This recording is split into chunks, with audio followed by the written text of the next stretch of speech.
जय गुरु जी। शुक्राना गुरु जी। सारी संगत को जय गुरु जी। संगत जी, आज मैं आप सबको 11वीं अष्टपदी के चौथे पद के बारे में बताऊंगी।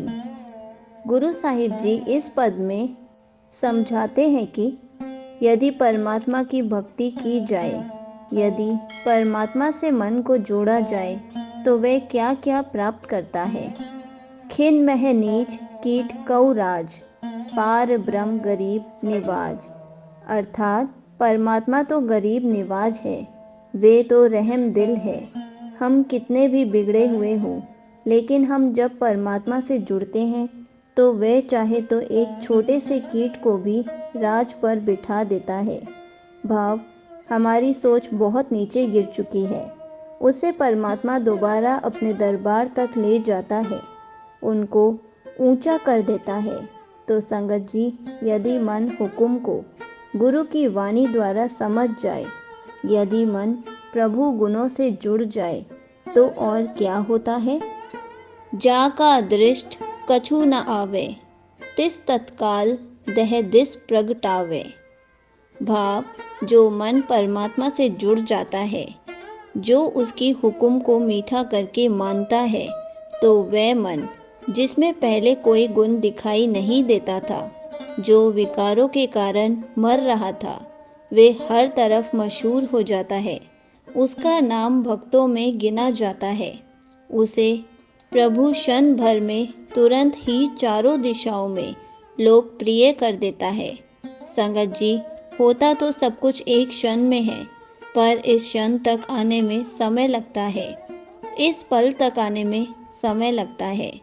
ये मन को सुधारने में, हुक्म को समझने और परमात्मा से एक होने में वक्त लगता है।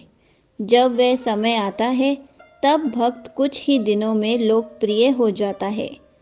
कोई खिलाड़ी सारा जीवन मेहनत करता है, उसे कोई नहीं जानता, पर फिर भी वह मेहनत करता रहता है, सफल होने के लिए मेहनत करता है।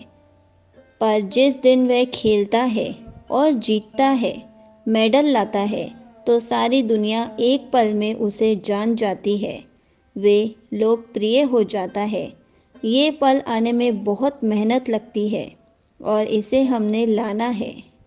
और संगत जी, जो लोकप्रिय हो गया है, उसके बारे में गुरु साहिब जी फरमाते हैं कि जा कऊ अपनी करे बख्शीस, ताका लेखा ना गने जगदीश।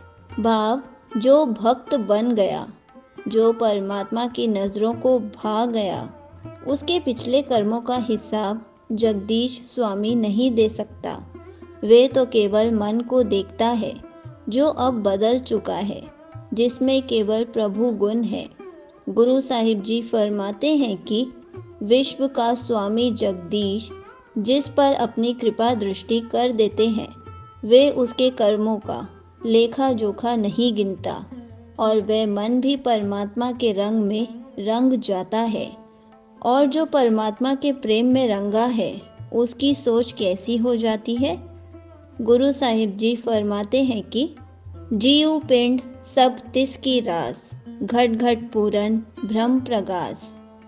फिर उसे लगता है कि ये मन भी मेरा नहीं, ये तन भी मेरा नहीं, ये तो परमात्मा की दी हुई दौलत है, ये तो उसका दिया हुआ बेश कीमती तोहफा है, जिसमें मुझे रब को खोजना था, और आज जब उसे खोजा है, उसे पाया है, तो अब घट घट में वही पूर्ण ब्रह्म का प्रकाश नजर आ रहा है, उसका ही जलवा हर कहीं नजर आ रहा है। इसके सिवा यहाँ कोई और दूसरा दिखाई नहीं देता, एक वही हर तरफ है। जब मन इतना कुछ समझ जाता है, फिर उसे इस जगत की भी समझ आती है कि इसे बनाने वाला कौन है, चलाने वाला कौन है। अपनी बढ़त आप बनाई, नानक जीवे देख बढ़ाई।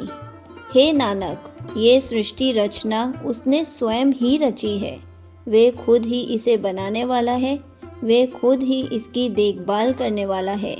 और मेरा मन ये सब देखकर, उसकी कुदरत को देखकर प्रसन्न हो रहा है, खुश हो रहा है, आनंदित हो रहा है। संगत जी, जो मन पहले बिगड़ा था, वे पहले समझ नहीं पाता था कि क्या सही है, क्या गलत, कोई बड़ा क्यों है, कोई छोटा क्यों है। पर जब मन हुक्म को जान गया है, इस कुदरत के मन को पहचान गया है, तो अब उसे पुरानी बातें भी समझ आने लगती हैं कि कोई बड़ा छोटा क्यों होता था। संगत जी, यहीं पर 11वीं अष्टपदी का चौथा पद समाप्त होता है। जय गुरु जी, शुक्राना गुरु जी।